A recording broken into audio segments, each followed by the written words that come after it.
Mabuhay Philippines! At ito na nga yung reaction video ko sa ah, nangyaring swimsuit challenge sa Aqua Boracay kagabi. Sabado yon. So napakaganda ng lugar at kitang-kita mo naman na talagang ang lahat ay sabik na yung paglabas ng mga kandidata. At dito nga ay nagsuot ng iba't ibang swimwear attire ang bawat kandidata at bawat isa ay may pinakitang magagandang katawan. At doon nga syempre ay pumili ng mga award na kung sino ang tatanghaling Miss Universe Philippines Aqua Boracay. Mayroong pinili, pero syempre maganda na yung pumili sila ng 5 kasi consistent na, 'di ba? Dati nung unang challenge nila yung Hello Glow, 5 rin ang pinili. Nung car rolling show, 5 rin ang pinili. At ngayon nga syempre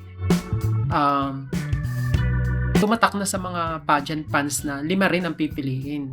5 ang pipiliin. At comment ko lang dun sa host ay talagang paus na paus. Siguro sa kagalakan ng host ay siya paus na pagtawag. Syempre excited.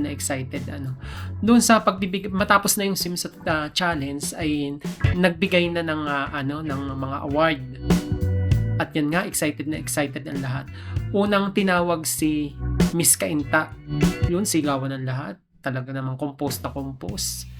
Daming mga nagtataas ang kilay dahil napakaganda nga naman ang katawan niya. Deserve niya ang unang o ang maging top 1. Ang ikalawang tinawag naman ay si Miss Taguig. Talaga namang kitang-kita din sa katawan ang pagka-alluring ng kanyang body. At saka kung sa kilos pa lamang talagang sexy at kitang-kita ang kanyang magandang mga pagmumukha, maamong mukha.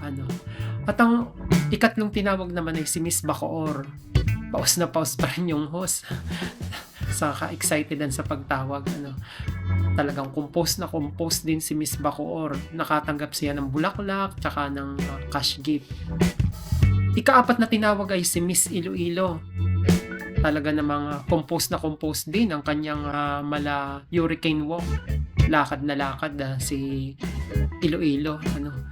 And then ika-5, akala ko si Atisa, pero hindi pala, si Miss Baguio, si Tara Valencia.